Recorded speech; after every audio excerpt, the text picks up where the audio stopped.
Welcome to The Explainer. Today, we're going to pull back the curtain on the most powerful and probably most overlooked tool you own, your voice. All right, so here's what we've got on tap. We're going to dive into the secret science of speech, check out the incredible sound machine you carry around with you every day, look at a universal alphabet for sound, see how we build words, and even get into the music of language. And finally, we'll tackle why accents sound so different. Okay, first up, the secret science of speech. We're talking about the rules that govern everything from a tiny whisper to a full-on shout. This really breaks down into two big ideas. Phonetics, which is all about the physical sounds we make, and phonology, which is about how we organize those sounds into a coherent system. It's kind of like the difference between the ingredients and the recipe. So you might be wondering, what makes for good speech? Well, the famous phonetician Daniel Jones had a great take on this. He said it's not about sounding proper or correct. Nope, it's just about being understood by other people. And that all starts with the very basic building blocks, the individual sounds we all make. So, how do we actually make all those sounds? Well, it all comes down to the amazing hardware you were born with, your own personal sound machine. Seriously, every single sound you make is a physical act. It kicks off with just a puff of air from your lungs, and then it gets shaped and molded by your mouth, your tongue, and your lips. All right, let's get down to the basics. You've got two main types of sounds, vowels and consonants. Vowels, they're all about open air. Just think about when the doctor tells you to open up and say ah. See? Nothing's blocking the air from your throat to your lips. That wide open channel, that's a vowel. Consonants, though, they're the complete opposite. They're all about getting in the way, obstructing that airflow. You're either stopping the air completely, think P or T, or you're squeezing it through a tiny little gap to make some friction, like when you hiss an S or an F. You can actually feel this right now. Go on, try it. Say, ooh. Feel that? The air just flows right out. Now try puh. You feel your lips pressed together, stopping the air for a split second before it pops out? That's your speech articulators, your lips, tongue, and teeth doing their job. And this is where it gets really cool. Your tongue is the star player here, especially for vowels. Tiny, tiny shifts in where your tongue is can create totally different sounds. Move it high into the front of your mouth, and you get that E sound like in machine. Now drop it low and pull it back, and boom, you've got the S sound in had.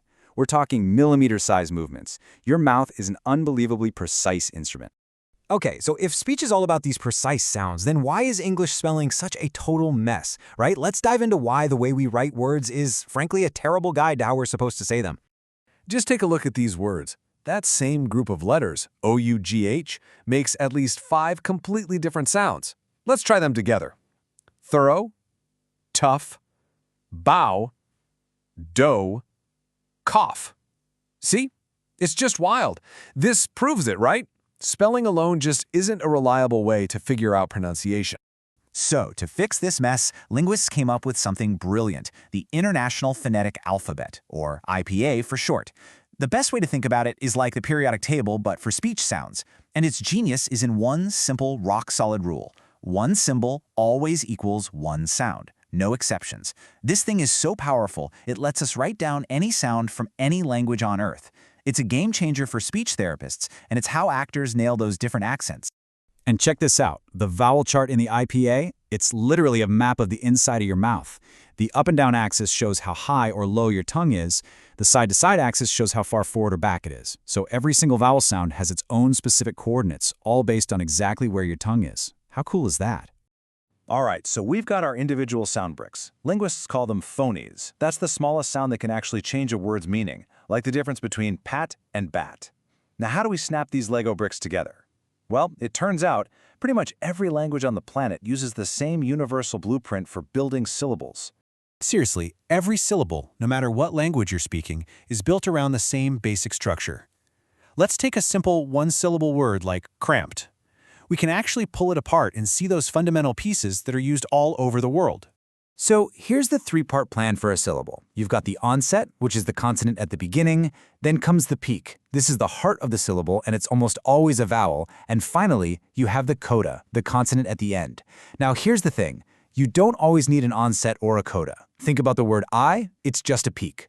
But you absolutely have to have a peak. It's the one non-negotiable part of a syllable. Okay, but let's be real, we don't talk like robots just stringing sounds together. There's music to our language, right?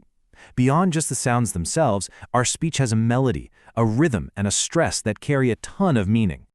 The rhythm of English, for example, comes from this constant back and forth between strong, stressed syllables and weak, unstressed ones. In a strong syllable, like the fo in photograph, that vowel is super clear and pronounced. But in the weak ones, like the to in today, the vowel gets lazy. It kind of shrinks down to this little sound. That sound has a name. It's called a schwa.